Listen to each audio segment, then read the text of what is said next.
हम काफ़ी समय के बाद शकुंतला मिश्रा विश्वविद्यालय में आए हैं, लेकिन समाज इस समय बहुत विचलित है क्योंकि कोरोना कोरोना कोरोना हर कोई परेशान है, हर कोई हैवान है। क्या करें?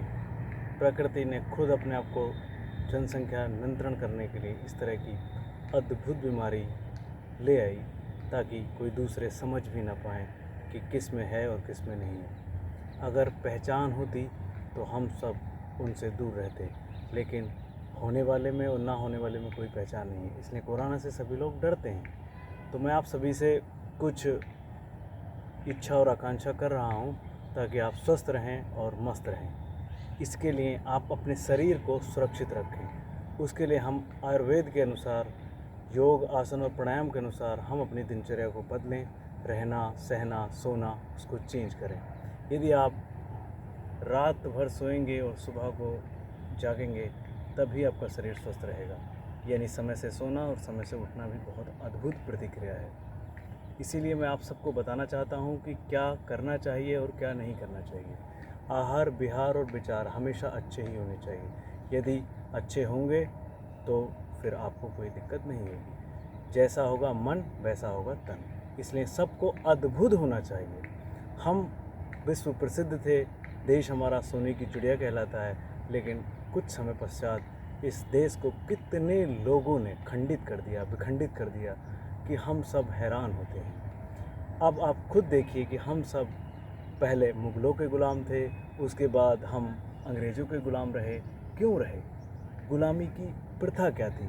लेकिन मेरे अनुसार मुझे हमेशा ऐसा लगता है कि जैसे हम लोग आपस में न्यारे साझे होते हैं, एक परिवार के सदस्य एक साथ नहीं रह सकते, ये हमारी प्रथा को चेंज करने का एक नियम है।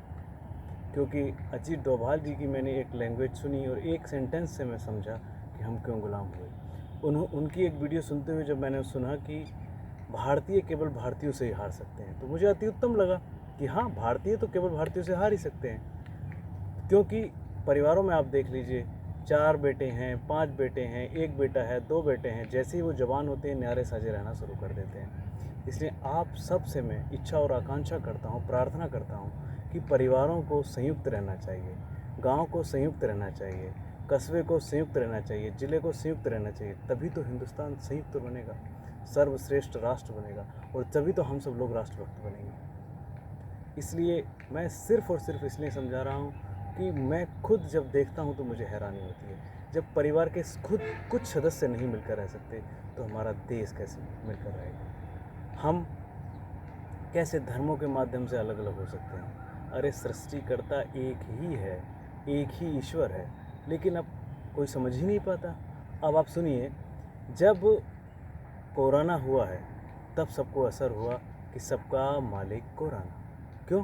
क्योंकि साईं बाबा का हमने बहुत बार सुना कि साईं बाबा खुद कहते थे सबका मालिक एक। तो हर संप्रदाय अलग अलग झगड़े करता था। हम सनातन धर्म के लोग हैं तो हम भगवान शिव को, भगवान राम को पुकारते हैं, कुछ लोग दूसरे देवताओं को पुकारते हैं। ऐसे ही मुस्लिम लोग अल्लाह को पुकारते हैं, क्रिश्चियन लोग ईसा मसीह को पुकारते हैं। इस तरह हम संप्रदाय बना बना के अलग अलग हो जाते हैं, लेकिन सृष्टिकर्ता एक ही है, सबका ईश्वर एक ही है। जब सबका मालिक एक उन्होंने बोला तो विरोध हुआ, लेकिन जब कोरोना आया तो उसने खुद समझा दिया सबका मालिक कोरोना।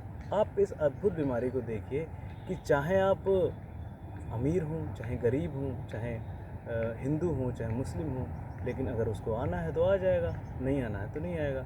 हमने प्रथा चेंज की है तो अब कोरोना हमारी प्रथा को चेंज करा रहा है। क्योंकि कुछ दिन पूर्व जब मैं छोटा था या आज तक जो बड़े बुज़ुर्ग लोग होते हैं जो धोती कुर्ता पहनते हैं उसके साथ गमछा हर हाल में रखते हैं, लेकिन आज गमछे ने माउथ, जो ये मुंह पे लगाने वाला होता है माउथ, इस पे गमछे का रूप धारण कर लिया। इसलिए हम अपने मन को, मस्तिष्क को स्वस्थ रखने के लिए अपना आहार विहार चेंज ही करेंगे, तभी हमारा देश सुरक्षित होगा, रक्षित होगा।